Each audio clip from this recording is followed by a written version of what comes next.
Many parents of young children want to keep them away from guns, but a growing number are now actually putting guns into their kids' hands. But why? Here's Nightline co-anchor Juju Chang. Line is hot. Everybody's got eyes and ears on. Nice. These girls are grade schoolers. Most are still losing baby teeth. Nice! Perfect. Look at that. But home on this range outside of Austin, Texas, playdates require serious firepower. Tell them what her name is. What's your rifle's name? Barbie? Is it because it's pink? Yeah. Vanessa is one of 7 pint-sized shooters attending what's called the Little Girls Youth Training. Put that safety down. Good girl. Part of a growing trend promoting shooting sports for kids.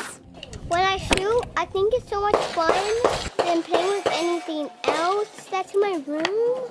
Vanessa's just 7, but the gun industry is looking for young shooters like her to ensure growth in the future. When you teach kids that young, you take the mystery out of the gun. They know to respect it if you teach them to respect it. Okay, it's all safe. Nikki Jones leads the Austin Sure Shots, a women's-only shooting club that runs the kids' training course. Though this event is independently sponsored, turns out the National Rifle Association and other industry-sponsored organizations pour tens of millions of dollars every year into youth shooting programs nationwide. But should children this young really be trusted with potentially lethal force? So what we always start with are the 4 basics of firearm safety. Nikki begins with the fundamentals. Rule number 1, treat every firearm like it's loaded. Golden rules of shooting that the girls who range in age from 6 to 11 seem to have down cold. Don't point your gun at anything that you're not going to kill or destroy. A critical lesson, since once, almost every hour in America, a child or teen is injured or killed by a gun, often fired accidentally by other children. What made you think, okay, she's 6, she's ready to try this? She has seen the weapons in our gun safe, and she was asking questions. That for us was an important time to utilize that to educate her. Safety, drop your magazine. Some liken it to playing with fire, but Vanessa's mom believes training with guns will actually make her daughter safer. She keeps several guns, including Barbie, locked up at home. The star of the event is 9-year-old Gia Rocco, who shoots like a regular Annie Oakley. Good. Give me 3 on the right. Skills that Nikki says are about sportsmanship, not self-defense. We don't teach them to shoot around barricades. We don't teach them to clear rooms. We don't teach them what happens in a carjacking. I mean, it's pure sport. And for a promising sharpshooter like Gia, training doesn't stop here.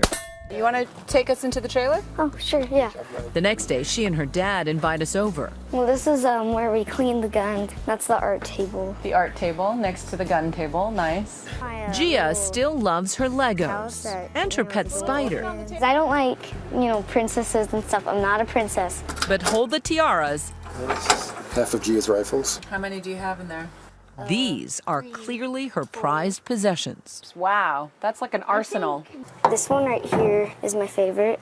That's my 8-shooter. What do you call this one? Your love gun. My love gun. It's got hearts all over it. Yes, it does. All of my rifles and pistols. There's a lot of people looking at this will scratch their heads and say, why does a 9-year-old girl need all these guns and rifles? Well, they all have different uses. I mean, like some competitions, practice, ski. The gun business is booming, with sales spiking even after Newtown. That's an AR, obviously. But analysts say that's because those who own guns are buying more guns. Overall, national surveys indicate gun ownership is decreasing. This one. Young hotshots like Gia represent a demographic that the industry considers vital to the future of gun sports. She has a fan page and her own industry sponsors. Stand by. Her dad, Adolfo, hopes sharpshooting will someday pay off for Gia with a college scholarship. Whoa! That's what I'm talking about. Or even Olympic gold. And when she isn't training, her dad says her guns are strictly off limits, kept locked away, even though Adolfo believes Gia would never disobey him. Man, I would bet my life that she would never touch a gun that she wasn't supposed to. I would bet my life on it easily. Right? Right. Not when you're ready. Shooter ready. But critics argue that's a risky bet for most parents. Training and trust may not be enough to prevent accidents. Kids and guns, they say, simply don't mix. kids are impulsive, and you can't teach that out of a kid, right? You can't. Dr. Denise Dowd helps write policy for the American Academy of Pediatrics. She says kids' brains aren't mature enough. They lack impulse control. You can teach them, they can pare it back, but they should not be in independent control of that weapon. In her Kansas City Children's Hospital alone, there are 30 to 50 cases annually. Tragedies, she says, that are entirely preventable. You don't trust your kids 100% of the time, especially when it comes to something that is so high risk. Our colleagues at 2020 put the question of impulse control to the test with a series of hidden camera experiments. These boys and girls in Florida are trained to never touch a gun without an adult. They even memorize the NRA's popular Eddie Eagle safety video. Now stop!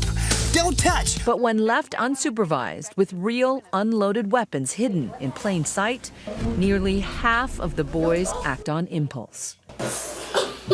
8 out of 23 of the girls do too. Oh my gosh, why are there bazookas? Instead of calling for an adult, they play with the weapons, sometimes mistaking them for toys. They're not real. This pink gun is called the Cricket. Manufactured by Keystone, it's one of several rifles on the market designed to appeal to kids. Dude, that is a real gun. It's not funny. Nearly half of guns in this country are not locked away properly, and guns accidentally kill kids in the U.S. 10 times more often than any other developed country in the world. How many times does it have to happen before people say it's enough? It's enough for me. It's enough for me. I didn't choose to sacrifice my child to this. The children and I keep a watchful eye on his candles. Jody Sandoval keeps a memorial for her son Noah in her Columbus, Ohio living room. He was just 14 when he and his best friend Levi were playing at Levi's grandparents' house. Levi found a gun behind the television. He removed the clip and he pointed it at Noah and he fired a shot. He didn't realize there was a bullet in the chamber. Listen as his shaken 14-year-old friend is questioned by police. And the bullets were out and everything. I was holding my hand and I pulled the trigger and I thought it hit the wall and it hit him. Throughout his interrogation with police, Levi has no idea his gunshot was fatal. Do you think we should tell him what happened here? I do too. Noah didn't make it. Noah's dead.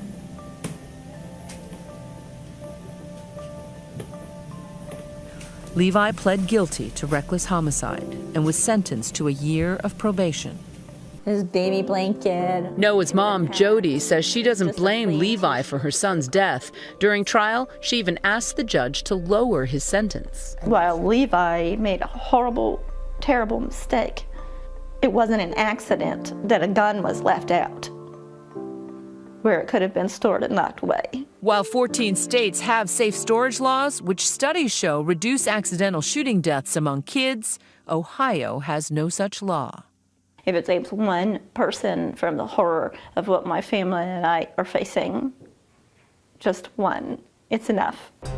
The NRA, which turned down our multiple requests for an interview, has repeatedly opposed such laws, saying they infringe on gun owners' rights to effectively protect their homes. But the organization does recommend that guns should be stored securely until ready for use, making sure that they're not accessible to children. Back on the range, safety is always a top priority for the Sure Shots. I have to say, all of you were very safe. Youth Training Day ends with diplomas. All right, first we're going to look really mean. And a very memorable class photo. Smile! Amy, look this way. It's clear these kids and their parents believe deeply in the right to bear arms at any age. What remains unclear is whether this new generation of shooters will bring new life to a $30 billion industry. Our thanks to Juju for that report. Does teaching children to shoot guns make them safer? Tell us at Nightline.